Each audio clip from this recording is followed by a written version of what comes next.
Welcome to the Brain Software Podcast. This is episode 274, emanating from the Hypnotic World Epicenter, Toronto, Canada. Today, we've got a heck of a lot of awesome stuff for you. We're going to talk all about hypnosis. We're going to dispel common myths, and we're going to give you the straight goods. We got Mike Mandel here. We're going to talk about what hypnosis is and isn't. We're going to talk about the importance of context in hypnosis, because guess what? Context matters in everything in life. We're going to talk about whether you lose control in hypnosis or not. We're going to talk about science versus magic. Is hypnosis really magic, or is it science? Gee, I think you might get the answer. We're going to talk about these fears people have, like, can you get stuck in hypnosis, or will you lose control? We're going to talk about suggestibility and whether hypnosis actually makes you more suggestible, which a lot of people believe. Will hypnosis work on weak minds? Does hypnosis help you sleep? Is it sleep? Is it different than sleep? Will people reveal secrets under hypnosis? And does it work like it is in the movies? Those are some of the things that we've got coming up for you in episode 274. So stay tuned, but here is your disclaimer. Disclaimer. This podcast contains shocking truths about hypnosis that may shatter your misconceptions. But don't worry, we're not here to brainwash you, because we already have. You heard me. So sit back, relax, and try not to think about wearing a breech clout. Bavarge.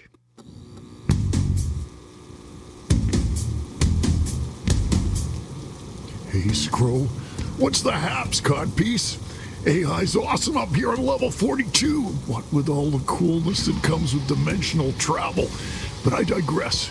And what exactly happened to that ancient form of tranquility that all of us loved before we lost Jimmy, Janice, and Jim?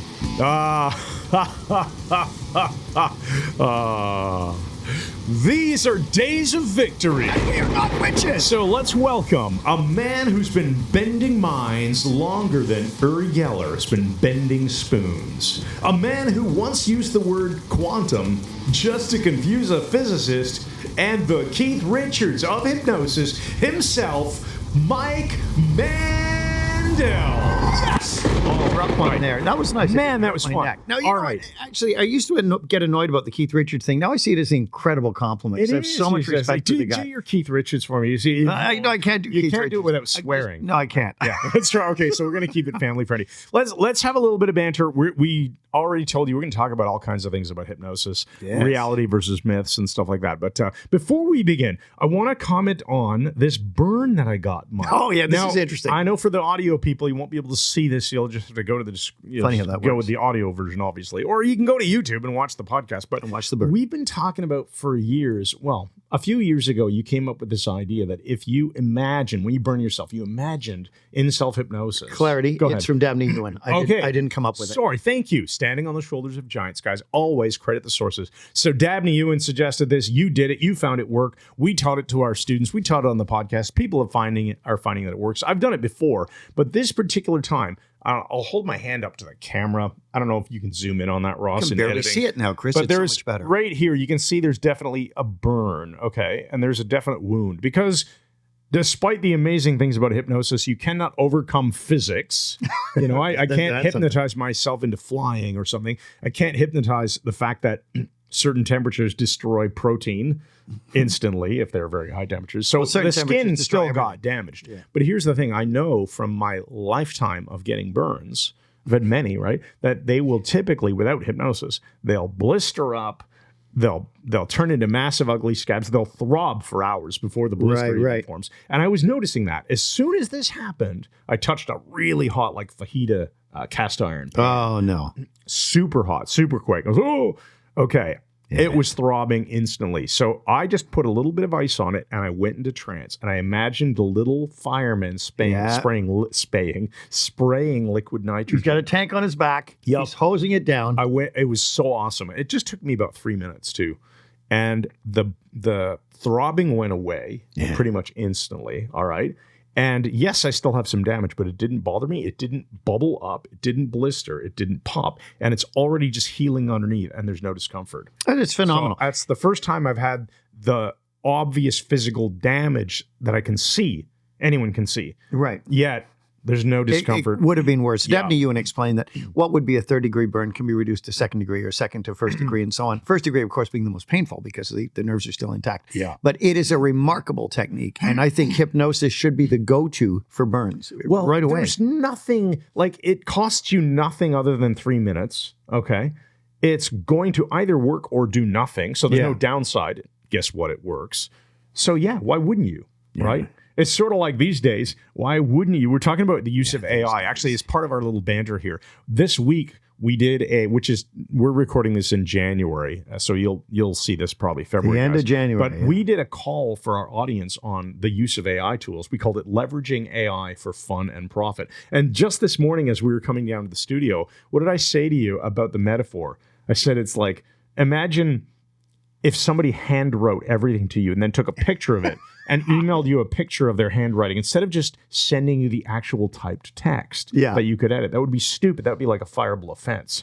Pretty much. And so to me, using AI is an obvious thing, just like using hypnosis is an obvious thing. Throw hypnosis at it first. Throw AI at your problem first. If you have a technical problem, go ask ChatGPT. If you've got a problem, use hypnosis. And only if that doesn't work for you, maybe you can go on to the next step. Yeah, so you're using this as a metaphor, going to hypnosis first with burns, the first line of defense, and going to AI first in business situations and so on. If that doesn't work, then go into and solving personal problems too. Like even my dad was asking me the other day, how do I make sure that my Windows 10 computer, when I plug an HDMI cable in, no, I'm serious. Windows 10? Yeah, he's still using that. It's like really old. He hates Windows 11. I don't even Everybody use in Windows. their right mind hates Windows. But he wanted to know why, when he plugged the HDMI from his computer to his TV, it didn't just automatically work. And I said, actually don't know, but have you tried asking ChatGPT? And as soon as we did that, boom, the answer became apparent. Yeah, phenomenal. So it's like Just an obvious thing. buddy. By the way, that recording is in the Brain Software Syndicate. There's a lot of awesome stuff in there, guys. So remember to go to MikeMandelHypnosis.com/BSS, which is BS with an extra S. And Brain Software Syndicate. There's so much awesome stuff. We've got our Architecture of Hypnosis filling up fast. MikeMandelHypnosis.com/class will get you to the Architecture of Hypnosis, which is our 5-day intensive in Toronto. And make sure to check out Pykthos, PYKTHOS.com for the mastermind that Timothy and I have been running to teach you how to run your business, which is awesome. Let's move on to the think tank words and content. Well, let's do that. These think tank words were chosen directly from the Savo Bukacek think tank, which I purchased at the Ontario Science Centre years ago. They're impossible to get now. And the 3 randomly generated words are, number 1, lemon. Lemon. Number 2, cobra. Scare ya? Number 2, satchel. We'll have to tell that joke later. And number 3, carrion. Okay, so lemon, satchel, and carrion. All right. And this is really funny because obviously lemon, fruit. Satchel, I understand that word. Carrion, what the heck is that? Satchel is a Dave Ambrose word. Hey, Satchel, Hey, what's Satchel. going down, Okay, pouch? Carrion. What does that even mean? Carrion is dead material. Vultures eat carrion. They'll eat dead squirrels, dead fish they find on a beach. That sort So, of thing. like, if a man was to throw a lemon at a bird and it became carrion, then that man could put the carrion In a satchel. Okay, Yeah. so this doesn't make any sense. So Not the slightest. Okay, let me throw it to you. So, what do you get out of lemon? We're Lemon, applying sour. these to our today's content. Sour. by the way. We want our Suggestibility hypnosis test. experience to be a sweet experience. We Yes. don't want it to be something that puts us off, puts a tang into the mouth, and paralyzes the master branches of the facial nerve. That's like a when you used to great put a one. sour candy, like a sour cherry drop, And it would back hit you. here, Oh, let it yeah. sit up here until you get a cramp, like in your face. Oh, I We totally had remember boring times in school. That's why we did this sort of thing. That is crazy. I also think about from a hypnosis, since we're talking about hypnosis today and Yeah, we are. suggestibility, one of the most common suggestibility tests that people often learn about is the idea of the lemon test, right? Yeah. So you have somebody imagine biting into a sour, fresh But it's lemon. a heavy lemon. Yeah. It's full of juice. You And bite you through the flush it out. peel as well and chew the peel and the pulp. And And it's a good Getting it a it's bit a now. good lesson for people to understand how the unconscious mind can respond to words, especially when they're painted the way they are, right? Word painting. yeah, that's it. And Putting it's emotion in similar the to word. Yeah. If you were to do maybe another version of that would be the blackboard test. You imagine somebody is beside you and there's a blackboard and they reach out with their long Fingernails. sharp fingernails, and they reach out and they down with everybody how many of you right now just feel like, oh, I used to do that in my keynotes. Yeah. I'd say, when you put your fingernails on the blackboard, and everybody would cringe. I go, it's a piece of paper. There is no blackboard. So actually, that's a really nice one. That maps across to our content today. What about Satchel? Satchel, I think of it like as a small satchel, something you can just fit the necessities into. So I think about foundations of hypnosis rather than having to overly complexify things. All right. What about Carrion? Dead techniques, methodologies that are expired. Yeah, things that have expired. I was just using the same word in my head. Expired. Well, I can Dracularize the last two. You can do lemon. Satchel to satchel full of wooden stakes to Dracula. Okay? That's not bad. Carrion. Dead animals to dead people to undead people to Dracula. Okay, cool. What have you got for lemon? For lemon? Man. Okay. Lemon to lemonade to diabetes to death. That's the worst I've ever heard. Come on, you do better than that. We're not moving on until you get this right. Lemon? Man. Okay, lemon tree branch to wooden branch to wooden stake to Dracula. I'll accept that. All right. Nice. All right. Let's talk about this stuff. Okay, let's talk about hypnosis. So let's start with this, Mike. I'm gonna let you do all the talking in the beginning, and I feel like it's your turn now. Right, So what the heck is hypnosis and what isn't it? Well, first of all, let's get a working definition, and this is extremely difficult because when we teach live in Toronto, we give a lot of working definitions. Neither one is specifically, hang on, got a cough. Working on that 100-day cough. Neither one is the truth. They're all descriptions. So some people say hypnosis is the one I like, is a particularly powerful form of communication. Yeah. Some people say it's getting the critical faculty out of the way so you can talk directly to the unconscious. Which is funny because hypnosis is a nominalization. It's a thing so that is describe it as another nominalization. Yeah. So a nominalization, just as a quick reminder of those of you new to this subject, is we call it a noun that you can't put in a wheelbarrow. But obviously, like a tree would be a noun that you could physically put in a wheelbarrow, provided it was of sufficient size, or even a house, or even the moon. Right. So physical things, right? But tangible things, like intangible things, I should say, like hypnosis. So hypnosis is when you get the critical faculty, which is another thing. It's a model of something in your brain that isn't real. Yeah. And so it's like using normalizations. It's a difficult thing. I heard Dr. John Lennox, who has a Doctor of Science degree, and he was debating Richard Dawkins, and Dawkins said something about energy. And John Lennox said, tell me, Richard, what is energy? And he said, well, it's the capacity for doing work. He said, no, you've told me what it does. What is it? What is and he it? didn't have an answer. Yeah. It's interesting, isn't it? Well, hypnosis is very much like that because we know what we can do with it, but what is it? Is it really a muting of the left hemisphere so the right hemisphere wakes up? You have more trans-hemispheric communication? Maybe. It's a lot of different things, but we know what it isn't. It's not brainwashing. It's not mind control. It's not a bunch of other stuff, too. That is a really good point. And obviously, given what we talked about with lemon and blackboard and stuff earlier, Dracula. You get a sense that it's something that happens automatically, naturally within everybody. And so how you use it, the context of how you're using hypnosis can vary, right? Are we looking to actually consciously work with someone, and consciously meaning they know we're doing it? Right, or, hey, right. They're aware of it. Would you like to do some hypnosis on that phobia you're dealing with right now? Yes, I would. Okay, that's a conscious discussion. Then we can slip into doing hypnosis with the context of we're going to solve this problem. But it'll happen naturally when you're just watching a horror movie or laughing at any a comedy kind of movie. Or getting into an argument. I mean, that horrible movie Love Story in the 70s or 80s where like just horrible theme music, horrible everything. Woman dies of cancer. At the end, everyone in the theater is crying their eyes out except me. I went with my girlfriend. I said, she's still alive. She's an actress. She got $8 million for that film. Like that's hypnosis. But here's the thing. We like the idea of saying that hypnosis is communication. It's a natural state of focused attention and heightened awareness. It enables us to shift attention around and access unconscious resources, but it is a cooperation. And this is Dr. Stephen Gilligan. He wrote about the cooperation principle in Ericksonian hypnosis, which if you've never read it, Chris, you must. I do need to read that one. You need to read everything I've read, which could take you a lifetime. I have a big reading list of things that I still haven't read. That sounded very, I have a very big reading list. Yeah, there you go. That's hilarious. Only because it's stupid. No, but it's cooperation. you have a subject who is in a cooperative hypnotic loop with you. They're responding.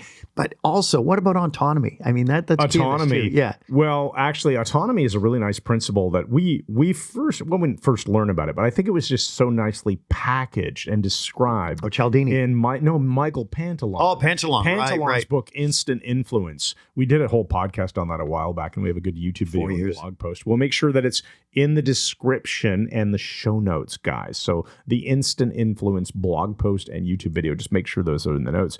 The idea here is that you can influence someone by reinforcing their automation. Then their autonomy, not automation. It's automation on the brain. Tesla robots too much. Robots, I said. Tesla the whole thing, you're reinforcing their autonomy to show them you're not trying to control them. You're emphasizing their free will. You can do whatever you like. They already have the control, but by psychologically handing them the control that they already had anyway, they're less likely to resist you, and you're more influential. Now, whether you're doing this covertly in an influential conversation or you're doing this on purpose with their full cooperation in hypnosis, it's still just as good. It Brilliant. works just as well. Now, let's get into the importance of context in all hypnosis. You know, I used to run into this when I was a therapist from about 1993 to the year 2000 when I retired from doing therapy.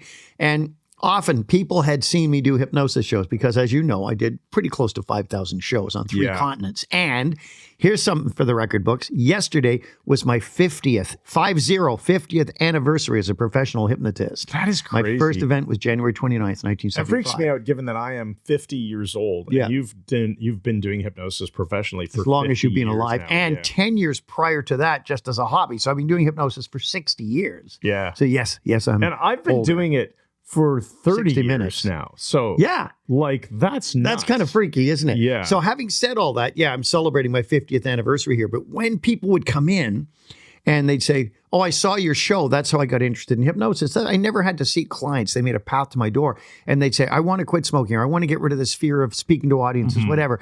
But I don't want to quack like a duck or cluck like a chicken." I say, "Well, why would you do that?" "Well, I've seen you do shows and people do these things." Well, was it forced on them or did they volunteer? Yeah. Well, I mean, they volunteered. Do you go into the boardroom and start screaming about the Maple Leafs when you're in a No, boardroom it's meeting? no context. No, right. it's exactly. You go to a hockey game, you scream and yell and all that, but you don't show up at a piano concert, classical piano, and start, doing the Viking same thing. Olufsen, who I'm seeing in a couple of months. No, this is very true. Well, it's not very true. It is Are true. you really seeing Viking Yeah, Olufsen? I've got really good seats. No way. Yeah. He's probably going to do the Goldbergs. I hope he does. Bit jealous. My favorite living pianist.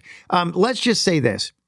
So context rules the day. So I would say to them, if I told one of those people on stage to quack like it, well, I didn't do that, but say I told them to, they volunteered to be there. They know it's going to be a comedy hypnosis show. So they're entering that psychodynamic loop with me willingly. If I told you to quack like a duck in this session, you wouldn't do it because it's not appropriate for context. Exactly. In this context. So that is your key. Context rules the day.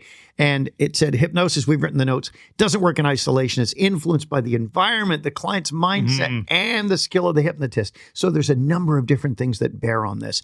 And it'll even shape the outcome, their experience. What they're expecting is going to have a huge effect here. Right. So there are things that they will or will not do that are context dependent. But the interesting thing is there's a bunch of stuff that is context independent, like the unconscious way we respond towards emotionally, no matter what's going on, right? We don't think about, well, I shouldn't do that because I'm in an argument right now, right? We respond to suggestion and to words no matter what the context. Well, that's it. Life, that's right? it. And when there's high emotion, we'll respond to suggestion. Anyway, quick example. When I was about 17, we had a bunch of people at a party at my house. And this one guy, Cyril, really cool guy, South American guy. He might have taken some sort of substance that evening. And I had a dresser. It might have been the drugs. It's like 1969, 1970. I had a dresser with a glass top. And I poured some high karate aftershave on it. And he came into the room. And he was like off his gourd, right? And I lit a match and threw it across the room, and my whole desk went up in flames. You told this story once. He went like this. He went like in shock, and I said, "Cops, cops!" And he looked and tries to smile. And I said, "Cops!" And he just freaked out completely. Now it was a really irresponsible thing, but I was a teenager then. I wasn't in my 70s as I am now. But the shock, the shock, and the context. I mean, everything got his emotions going. When I said cops, he just believed police had arrived. Cops. Okay, you've got to tell this one now because the context. I just told it. What are you talking about? The next one that I'm about to prime you for. Oh no, I may not. It depends. reminds me of Grease It Down. Oh, yeah. If you get really dominant and freaky, people don't know how to respond. I was on a fishing trip with two other guys, one guy, Gary, one guy, Larry. And Larry was at the barbecue and he's cooking hot dogs. And he said, okay, sausage. He said, I think this one's done. I said, grease it down. He went, what? I don't know what you're talking. I said, grease it down. He said, I'm sorry, I don't. I said, grease it down. He, okay, man, I'll grease it down. He just to get me to stop yelling, grease it down. It makes zero sense. The emotional confusion, the emotions attached to the confusion. Authority, like grease it down. It's really this. We're making that gesture again of intersection. With the lower lip push forward of the tongue. This is a good podcast. So you take the confusion. Like I could be confused about anything. Like let's say something like I go to pick up this coffee mug and I yell, grease it down. And only the handle comes. Okay. Right? Like the mug stays there, the handle just breaks off. It's a pattern interrupt, right? For sure. But then the emotions that you're throwing into it, they really amplify it. And then, that's so funny. Okay. This is going off the rails, but in a good sort of way. No, it isn't. And this is back to the point of losing control in hypnosis. This mythology that the hypnotist seizes your will, can get you to do whatever he wants. And unfortunately, this goes back to the book Trilby by George de Maurier.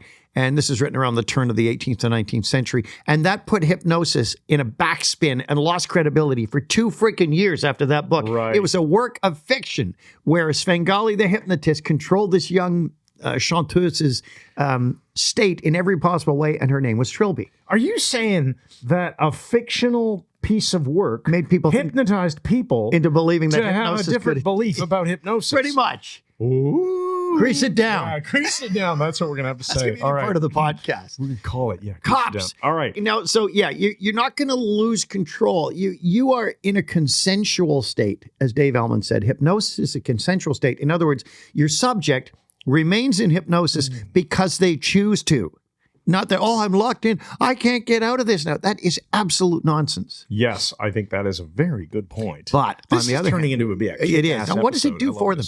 Although it doesn't control them, it does enhance their ability to focus, experience emotional states, and access all their deep memories, their unconscious, all of this stuff. So it opens a treasure trove for the subject, but it doesn't control them. Yes, very, very good point. I like the use of the word treasure trove. Let's talk about, are we on point number 4 here? Wherever you want to be, buddy. Yeah. I'm just drinking this perfectly we're admitting that we make Dry January ends in 2 days. Notes. Yeah, that's right. We've been doing Dry January. No, actually, I have. Chris has done damp January. I went to Arizona for my mastermind. That's where all alcoholics go. I had a couple of glasses of wine at dinner. Which night? Or both nights? 2 nights.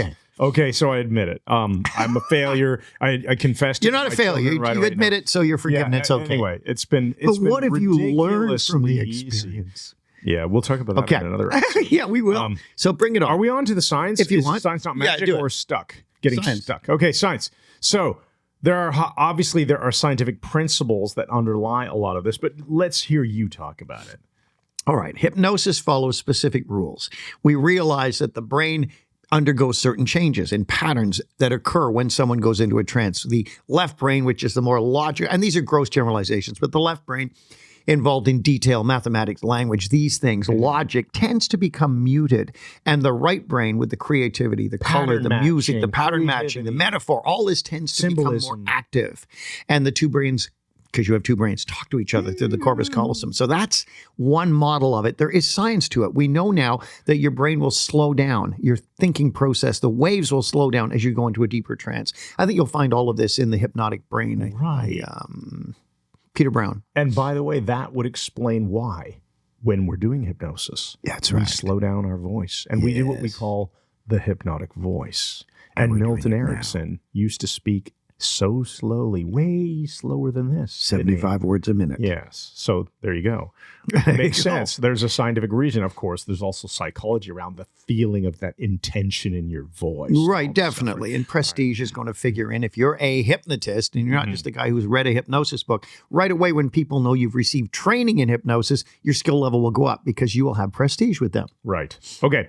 Let's move on to, can you get stuck in hypnosis? One of the myths people think is, I don't want to be hypnotized because What if I get stuck there? Well, and I like how Sean Michael Andrews says, you can't get stuck, but you'll feel so good you wish you could. yeah, I like what Tad James said. He said, oh, pray for it to happen. Yeah. He said, being stuck in hypnosis would be the best place in the world. Yeah. Well, I saw two people I thought were stuck in hypnosis in my long career, 43 years on stage.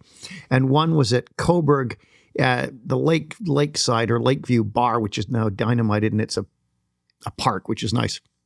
But one was the people on stage. One guy just stopped responding. You wheeled him under a table. No, that was at the high school. That was the second one. The guy was lying on the floor and he stopped responding. Didn't come out of hypnosis. I just dragged him under the table and left him there. The guy in Coburg gets turned and faced the wall, and they both come out of it because they're getting close to the Esdale state. Yeah. So, but you can't get stuck there. You can't get stuck in hypnosis any more than you can get stuck in a conversation.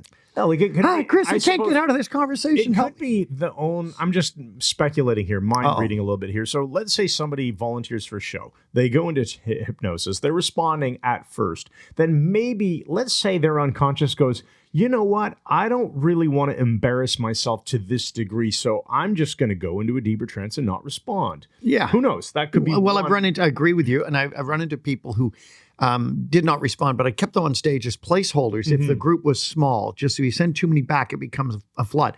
So afterwards, I would typically ask them in the early days and say, well, how come you didn't respond? And I'd find out almost invariably they had been under a lot of stress or had been sleep deprived, and they were using the time to catch up on their sleep. Yeah. So interesting. And sometimes they go into such a profound trance that they'll tell you they thought they were responding. Oh, yeah, for sure. Yeah, Remember they weren't doing Bandler anything, asking, but in their mind. Yeah. Just like when Bandler... asking for the hand Right, levitation. they're Didn't doing get a it. hand levitation induction, and the person's hand is, let's say, staying on the lap or hovering But they're a couple of displaying inches. other external trance indicators. Right, Yeah. and when he says, use your other hand and point to your No, he said, open your eyes and look at your hand. Yeah, that was and it. they go, And they look up, they think their hand's up here, Yeah. but it's really not, but they've hallucinated that they've raised it. So those are all possibilities in hypnosis. there's always a place for variability, depending on not just what you say, but how the subject interprets what you're saying. I mean, that's going to be the bottom line. And the whole thing, what about number 7? Wait, the let's final do point for 6. Okay. Well, we're in 6. We haven't, But- we haven't even Oh, no, we started haven't. yet. Let's say, You've just forgotten. That's amnesia. no, That's a what's hypnotic happened is phenomenon. I spun it too far on my screen touch. So number 6 we're going to move on Touch to, screen. which is, does Screen touch. hypnosis increase suggestibility? No. And people think oftentimes that, well, if you're in hypnosis, that means you're more suggestible. And no less a person than the GOAT himself, Milton H. Erickson, said, hypnosis does not increase susceptibility to suggestion. It increases the potential for higher susceptibility. The subject can still say no to the suggestions. Right, but they have more potential to be able to accept. Be able to accept it in a degree that will then cause immense changes in their lives. Right. Yeah. So it doesn't take away. If you think about being more suggestible, you can think about that as maybe in chemistry or biology terms, a membrane being more permeable. He said membrane. Yeah, membrane. It's There an you go. old word. So it doesn't make it more permeable, but it makes it that it could be. So if you imagine it having some ability to control itself, because it does, Right. then it can choose to accept those suggestions more. The suggestion to be more permeable. Well, sure. There Like you go. if you say to someone, "Oh, you're a winner. You can do well in life," they go, "Well, actually, I'm not. I've done crap at everything I've done." If they're in a trance and they're more if you paint it, with the word more paint, you able. are a winner. You're Right. going to make big changes. They're more able to accept that, and why wouldn't they want to accept right. that? They still have the power to say no, but Correct. why would they? Right. There you go. I like that. the line here, buddy. Hypnosis facilitates choice and insight. not blind compliance. Blind compliance, right. Like not just unconscious, do what you're told. Yeah, Right. indeed. That's a very good point. Okay. Okay, now number 7, hypnosis only works on people of weak minds. I've run into this. One guy in particular was an absolute jerk. That's when I was a wine writer on the side for something fun to do because I got a lot of free wine, got invited to events.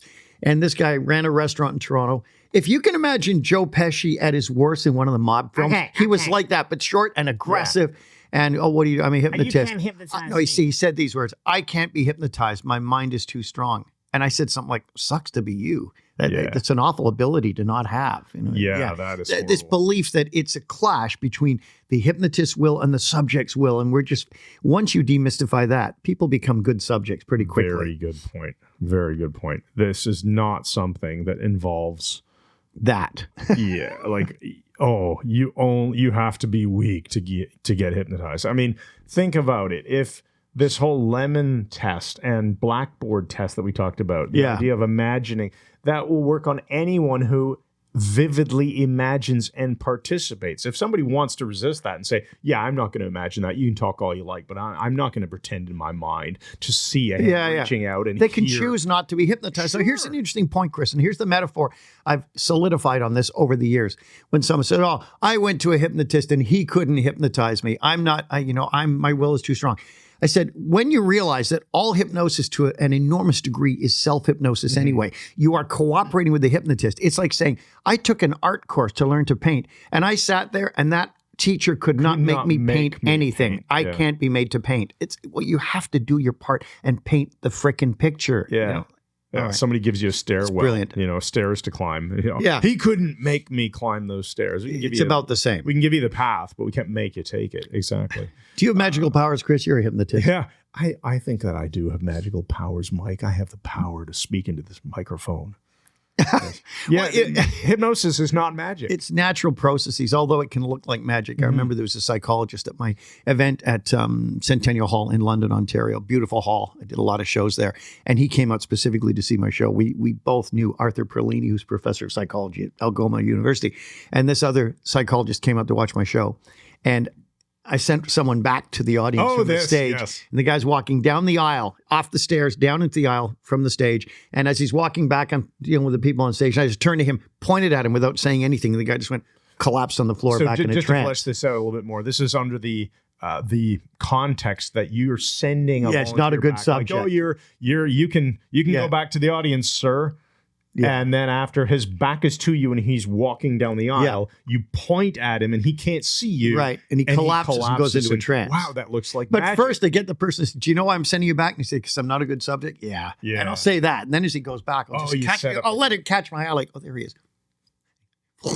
And I see the psychologist going, And all it is a guy on stage, as I'm adjusting them in the chairs, they're all in trance. As I'm touching one person, I say, I'll send you back to the audience. You'll take 10 steps and fall back into trance and lie on the floor. That's it. Yeah. Right? But they can't hear because it's off mic. You've taken the microphone away because you use a handheld mic. Right. You don't talk into the microphone. You speak only directly to that person. You give him the hypnotic suggestion of exactly what he's going to do. Then when you send him back, he carries out the suggestion. Yeah. He can't see you, but you're counting his steps. When he gets to step 10, you point.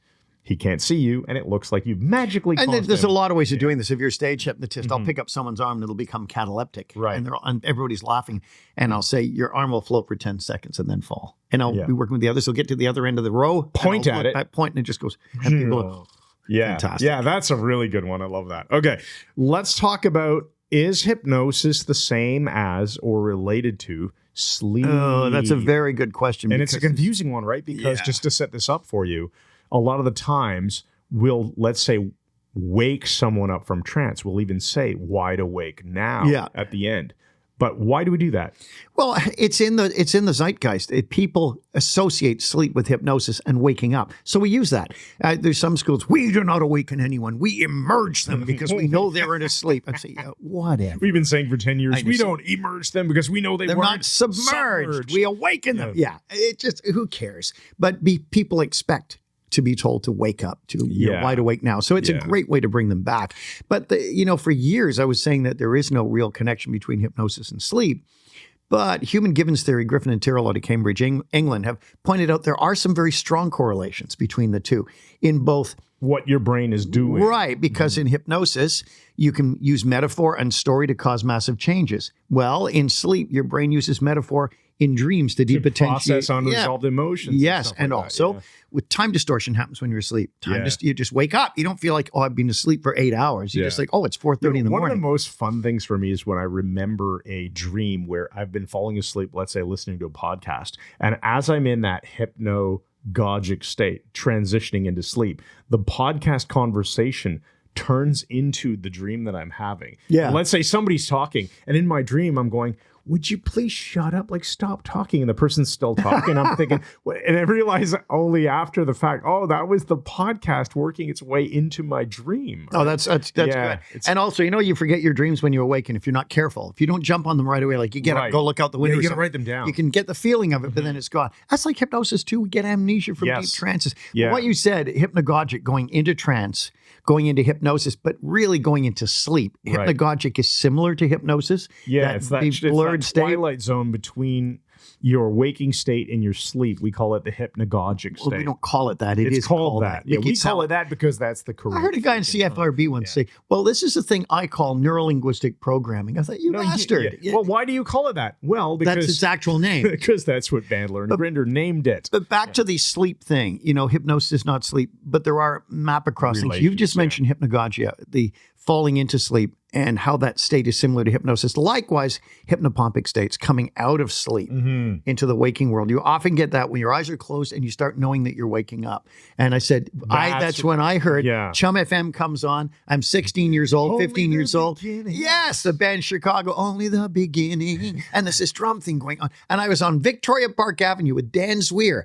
and he's singing, only the beginning. And I'm going, how are you doing this? And I'm hearing all these drums, and he's just The laughing. radio is Only working. and then I wake up. It's the stupid radios. And that's called the hypnopompic state, Yeah. which is when you're in sleep, but you're transitioning back to full wakefulness. wakefulness, So yeah. that twilight zone in between, right? That's so it's it. just the direction of where you're going from sleep to waking or from waking to sleep. Brilliant. Determines whether you call it the hypnopompic or hypnagogic. Chris, we have to take a commercial break. Okay, we've got to do the commercial break, and then we'll come back and we've got a couple more closing points for you. Tonight at 3:12 a.m. on the Ring Cycle Network, Jenny and the Smooth One. There's a sad little grease stain on the broken tile floor, and the kids from the trailer park won't knock upon your door. There's a reason for leaving, though you don't know it yet, and Jerry's had a breakdown and needs to see the vet. While the pools of silent gasoline reflect your last hurrah, there never will be ice cream or a ticket to the spa, and the laundromat is closing now, the change machine is gone. It was stolen by the last in line, a Folsom prison con. So a toothpick is your toothbrush now, that's why you sit and pout. The Christmas tree lies in the ditch, the last bulb has burned out. It's macaroni night again with a bottle of the blues. So you tie your leaky raincoat up and shuffle in your shoes. But I say, Jenny, Jenny, Jenny, why not gather up those old beer bottles that are jammed under the couch and sell some of that scrap metal to Billy Bob at the junkyard near the broken down school bus that Honey Hallmark abandoned when the principal caught her watching a Hallmark movie on Netflix in the staff room, and walked quickly through the rain past Squatter Lane until you reach the abandoned tattoo parlor and slip quietly down the Hitchcock steps to the trapdoor near the Cheshire Cat Cafe and pick up a smooth one for yourself. Jenny and the Smooth One, tonight on the Lee Harvey Oswald Network. All right, and we're back, and we're going to talk about whether or not people will reveal secrets under hypnosis. But before we do, if you're intrigued at how hypnosis can benefit you, we have a free audio track. Mike has been producing audio tracks for a long time. There were 3 really, really popular ones. Back in the 90s. You used to sell them on CDs and cassettes. But anyway, they all reference this castle that no one ever gets to freaking go to, because all 3 reference the castle but never go. And people kept saying, when do I get to go to the castle? Well, we released Journey to the Castle a few years ago. It's a masterpiece, and it is free for you. All you got to do is punch this URL, and we'll make sure it's in the show notes, into your browser, MikeMandel.hypnosis.com/castle. If you can spell castle, and remember there's a silent T in there. Sorry. It is a silent T. Castle. You don't say castle. It's castle. I'm listening. So if you go there anyway, you can download Journey to the Castle. You can save it on your iPhone or your Android or stream it wherever the heck you want to do Listen it. to it with AirPods. Listen to it with AirPods or headphones or something. Don't listen to it through the speaker. Or when you're phone. driving or doing anything. Yeah, it's unbelievable, guys. It's totally free. Just check Hang it out. on. Even my wife, who is my biggest critic, listened to it and said, a triumph of the imagination. It's insane. I have no idea how you did it. And there was no AI back then. So this is, It was done by Mike effing Dell. That's how it was Holy, done, man. check it out. Journey to the Castle, MikeMandelHypnosis.com/castle. Now let's talk about secrets. All right. The mythology that people will reveal secrets under hypnosis. Chris, you know, I've had a very close relationship with police since the 1980s. I began performing at the Ontario Police College and then began getting offers to do forensic hypnosis. So I was consulted on 3 murder cases, poison, armed robbery, a bunch of stuff, sex offense. And when I would work with someone, people were often afraid, well, what will I reveal under hypnosis? You won't reveal anything, because if I could have just hypnotized these people and said, did you commit the crime? Tell me everything. Well, that would be too easy, worked, but right? You can't do that. If it seems like it's too easy, it probably isn't true. Right. Tell the story about when you were in Kingston doing a show. I think it was Kingston. It was right? Kingston Stages, and some undercover cops. Oh, yeah, that was a good one. Cops. Yeah. You know, you lit some perfume on fire No, it was and yelled macaroni. cops. No. No. What happened? Well, there were 2 stages. There was Stages Kingston and Stages Kitchener. And I would go in. There used to be movie theaters. I do Bars, great right? shows there. Yeah. Nice stage. And I was on my way in and someone said, Mike Mandel. And I turned around. I was walking with my briefcase. It's dark out. And there's 2 guys that look like bikers. And I said, yeah. And the guy flashes a badge. Yeah. Police. I went, okay. So we walked down the alley. And I was a police trainer, as you know. I trained the OPP and so on. So just make sure the credibility. So he said they were Toronto police seconded to Kingston because they were not known. They were plain clothes.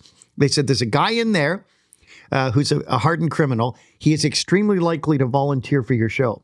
If he does, can you take him backstage afterwards, hypnotize him again so we can interrogate him and get the truth? I said, sorry, guys, it does not ain't work. gonna that work. way. It doesn't work that way.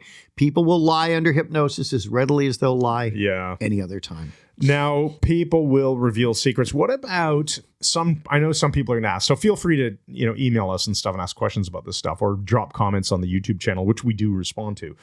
What about the situations where people have, for example, revealed that they were having an affair in front of their girlfriend or boyfriend or spouse or whatever under hypnosis? And that's supposedly evidence that people will reveal their secrets. Yeah, I think that's highly unlikely. Yeah. My suggestion is that if that actually happens, they wanted to tell the truth and they were afraid to, and this gave them the context to tell the truth. Perhaps. Like it's not a case I'm familiar with. I've seen the opposite on that show Cheaters years ago. There was a guy and he was running around with this girl and she was coming over and his girlfriend put hidden cameras in their room.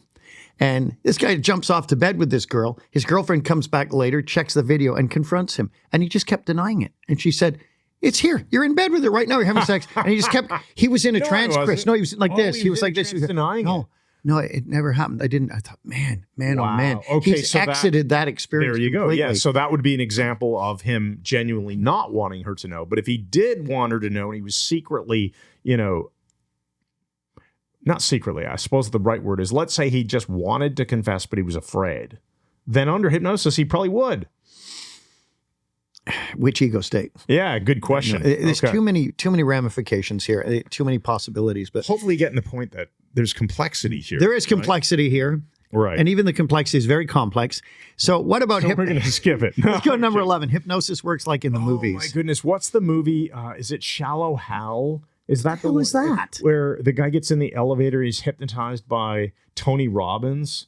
And no, it's not Shallow Hal, it's something else. Anyway, which was the movie where this guy gets in the elevator and he meets Tony Robbins and Tony Robbins hypnotizes him to like take no shit kind of thing, right? Just like, you're going to be the king of your own domain. You're going to tell people how it is. You're going to be confident. Was this a comedy? And he goes on to just start, telling off his boss at work, telling people how he really feels. And he ends up getting a promotion and, he's been hypnotized to be confidence boy or something. But there was another one where the guys... Office Space. Yeah, the guys being hypnotized by the creepy, weird-looking hypnotist, and the guy Who's has a grossly heart attack obese. and Yeah, the guy's a dies. heart attack, dies, and the guy's still The chill and guy's relaxed. stuck in trance. But he's just chilled and Yeah. chill and relaxed, and goes back to work and doesn't care about it. They said, "Well, why aren't you coming in early?" I don't think I'm going to do that anymore. Yeah. And they say, "Oh, this guy's got leadership all Yeah. over him. Like Yeah, it works yeah, in his yeah. favor." Yeah. So it's not like the It's movies. not like in the movies. what Having other- just said, Actually, Yeah. there was another movie recently with Ben Affleck, and it was called something hypnotic. I don't remember. Anyway, the way it's portrayed in the movies, it's not real. Generally Right. speaking, that's why it's which the is movies. why exactly. That's probably a good I got a way cough. to put it. So while Mike's I'm back. coughing, I'm back. let's maybe just wrap up with what is the real power of hypnosis, Mike Well, Mandel. Anything you can do in the real world in a waking state, you can do in hypnosis, probably better. You can enhance sports performance. I've worked with masterclass swimmers and other people like that, a jiu-jitsu or judo practitioner. You can use it to stimulate recall of something you've long forgotten. You can use it to clear up your past. If your past is full of trauma, you can release all the negative emotions, learn from the experience. You can erase phobias. You can quit habits that are useless and painful and should be fixed. You can do it to do pretty well anything better. And that's why I think hypnosis is the king of the therapies. We teach people to be, I guess, general practitioners, really high-end general practitioners in hypnosis. And I think hypnosis and hypnotists, hypnotherapists are the special forces of therapists. Get in, fix things, and get out. Don't talk about the problem for 16 weeks. Agree. Okay, I'm going to give you the empowering question that we're going to wrap up with Mike's metaphor, which we call a MetaFive because it's one better than metaphor.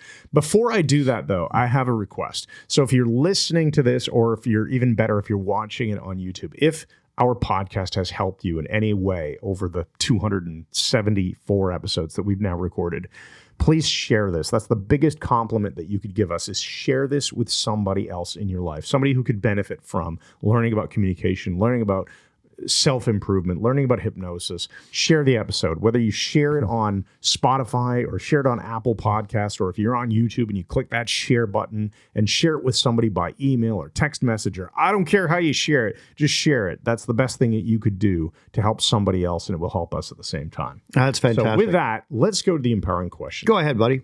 What outdated beliefs about hypnosis are you ready to release? And how will understanding that truth unlock new possibilities in your life? And how many useless beliefs have you just let go of now? Brilliant. That's right. Brilliant. The MetaFive is a short one, and this one came to me from our good friend and excellent hypnotist, Freddie Jacquin. And he was telling me the way he got into hypnosis was he was in a bar somewhere, met some young woman, and in his early days as a young man, and told her, she asked what he did, and he said, "I'm a hypnotist," just lied. He said he knew nothing about it, faked it, and if I got the story right, he put her in a trance in the That's bar. right. I remember that story. It's all pretend anyway. You can learn anything by pretending to do it really well. And then just pretending even better and getting actually better. That's right. All right. Thanks for listening to episode 274 of the Brain Software Podcast. Remember, you can check out MikeMandelHypnosis.com/castle to get our free Journey to the Castle audio. It's a freaking masterpiece. You're going to love it. This guy's a genius. Thanks again. And if you're interested in more about personal development, you like this podcast, you want a lot of our courses that are included as bonus material, check out the Brain Software Syndicate. Remember, that is MikeMandelHypnosis.com/BSS, because it's BS with an extra S. I really love saying that. And finally, if you want to learn how to be a hypnotist and actually help others formally with hypnosis, go to the Mike Mandel Hypnosis Academy. It's right on our website. It's easy. You can't miss it. And you can start a 14-day guest pass for $1. It's $1. It's not even a subscription. It's $1 to essentially get treated as if you're a full-paying member for 2 weeks, which you can then use to decide, do I like this? Is this my style? And if you don't, you wasted $1. It's no risk. Check it out. MikeMandelHypnosis.com. We'll see you in the next episode. Excellent. Thanks once again, and Good night. good night.